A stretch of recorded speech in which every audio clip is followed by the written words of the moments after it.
Wayne and I have had discussions around the treatment of the script, the approach to the script, regarding, kind of a Brooksian, the empty space, start there, and work forward of, what is our playing space and all that sort of thing.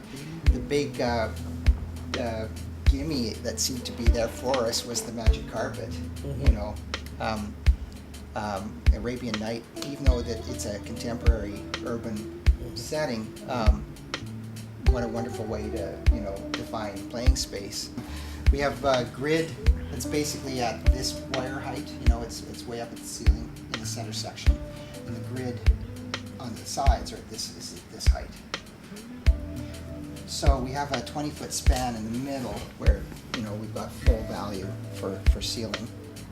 We had, I'm not sure who we had discussion, maybe it was both of you, like one large carpet, a little maybe logistically difficult to get a hold of or something and to tour with.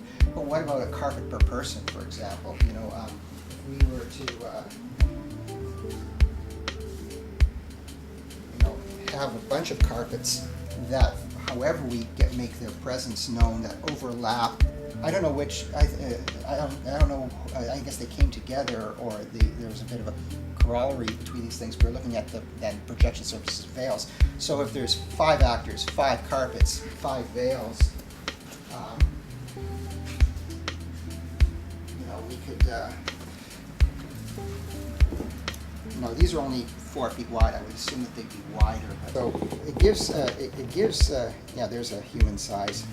Oops, get in there. Get you in there. There we go. There's a person. I don't see these fabrics actually needing to go to the ceiling of performance works.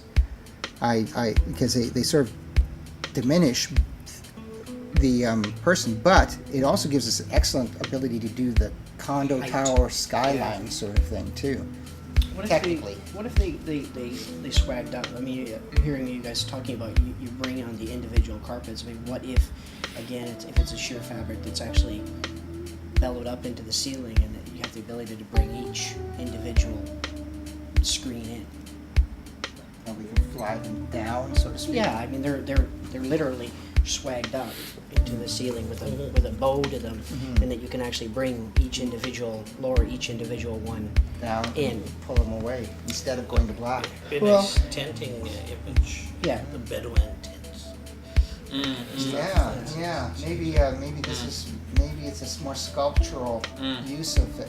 Now all I see is a chaise lounge of some sort, because she has to have somewhere to sleep. That's such an important element of the piece. And rather than a couch, I think it should be something with a little more dynamic to it. Couch, right? With a nice. It may not even need a back, but if it does, a nice swooping back or something. The chaise is actually draped in something like a piece of fabric. So we can choose its color. Yeah, and it can also get that sort of crinkled kind of, I was thinking the fainting couch with the sort of swerved back kind of thing. So a fainting couch is almost exactly what we should be looking at. But the whole thing of the crinkled fabric, so it sort of spreads out onto the floor, So it. She can cover herself in that fabric too. She can change what's underneath. With a fabric on it. I like that. Maybe she brings it in and unfolds it so it all, It could potentially cocoon, be projected too, project onto it as well. And if it's a light color, it can gather projection or color. We can both advantage it. I like the idea too about projecting not only on traditional surfaces but untraditional. We've probably done that before.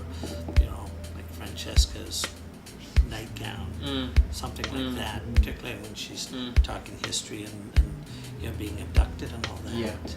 Maybe her clothes change just through the image you throw on it. Nice. You know what would be cool?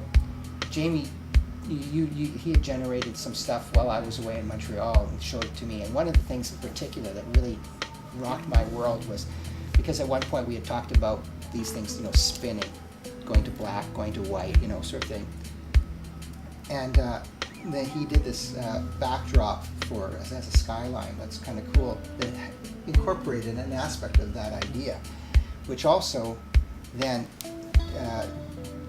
days later, and caused me to dream another thing that's to do with the actress. But let's look at what he's Yeah, got. sure. And I'll- This is like real time kind of thing, right? So you have this shifting throughout the entire play, very very slowly, and you have like the sunset on this carpet, and then the sunset, and then the moon maybe slowly comes up, and then like Del was saying, the great idea of having it shift from modern to more ancient as well. Yeah, That's right the one I here saw, as Jamie. well. That's the So one I was looking you've got at. framing like that, and an image has a